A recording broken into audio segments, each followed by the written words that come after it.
Os sinais clínicos são agudos a partir do momento que esse abdômen dilata, e isso é algo que acontece relativamente rápido. Normalmente o que acontece é o paciente comer e muitas vezes depois de 2 horas ele começar com os sinais clínicos. O abdômen, a gente consegue perceber que ele vem bem distendido, ele vem bem aumentado de volume, como a gente pode ver nessa foto aqui na lateral. Esse é um paciente que já foi a óbito, mas realmente eles chegam muitas vezes dessa maneira mesmo, bem dilatados. A gente consegue perceber o som timpânico, isso é bem característico. Quando a gente coloca o estetoscópio no abdômen e faz a percussão, a gente percebe o som timpânico devido ao gás ali acumulado dentro do estômago. Chegam muitas vezes com os sinais de hipovolemia diante da compressão que ocorre, como por exemplo a taquicardia, o pulso fraco e palidez. Muitas vezes alguns pacientes chegam com a mímica de vômito, tentando fazer a liberação do cardio, tentando fazer a liberação desse conteúdo do estômago, mas não conseguem. Ou inquietação ou depressão, dependendo do quão comprometido o sistema deles e o paciente em si já esteja por conta da doença. Podem vir com dispneia ou taquipneia também, como já dito, diante da dificuldade ali de expansão da caixa torácica.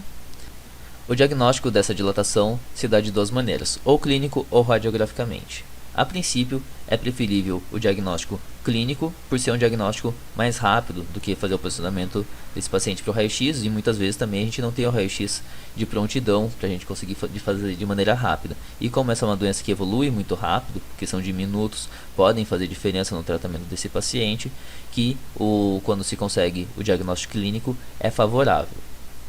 Lembrando que o raio-x é importante que ele seja feito em decúbito lateral direito, por conta da dilatação, por conta do estômago ser posicionado ali pelo lado esquerdo, ele ficar na região epigástrica esquerda, então por isso que a gente posiciona o paciente na lateral direita.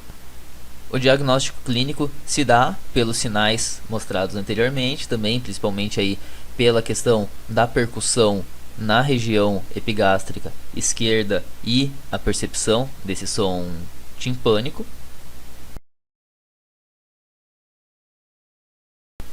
Quando a gente realiza a radiografia, uma das imagens bem características que são conhecidas da dilatação gástrica é o C invertido. Esse C invertido que a gente consegue enxergar aqui é uma das maneiras bem características de fazer o diagnóstico da dilatação gástrica completa, quando ela faz os 270 graus de rotação, deixando, como está sendo mostrado aqui, o piloro completamente sobre o duodeno.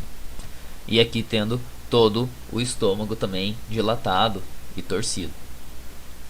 Um dos problemas que acaba tendo muito grave quando a gente tem essa torção completa acaba sendo essa compartimentalização também que ocorre, que as setas estão mostrando aqui, em que uma outra parte do estômago, quando torce sobre ele mesmo, acaba ficando mais isolada ainda, fazendo uma outra parte que fica isolada do resto, fica mais presa, assim digamos, em relação ao resto do estômago, fazendo com que tenha ainda agravamento dos sinais clínicos.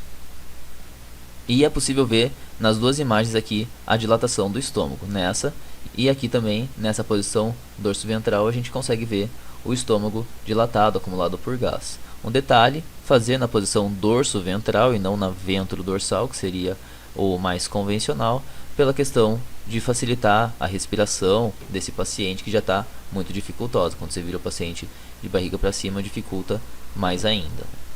Como dito já anteriormente, o tratamento dessa doença é emergencial.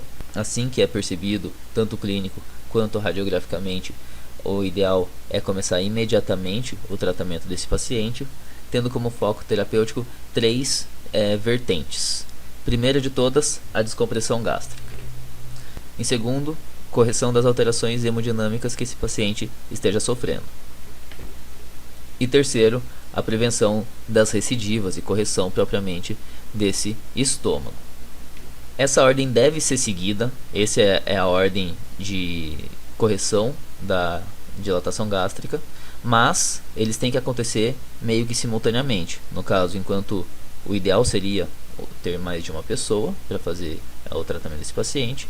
Enquanto uma já vai descomprimindo, outra pessoa já vai colocando o paciente na fluidoterapia para começar a fazer essas correções e as alterações hemodinâmicas, enquanto outra pessoa já vai preparando o centro cirúrgico para correção da dilatação propriamente e prevenção das recidivas.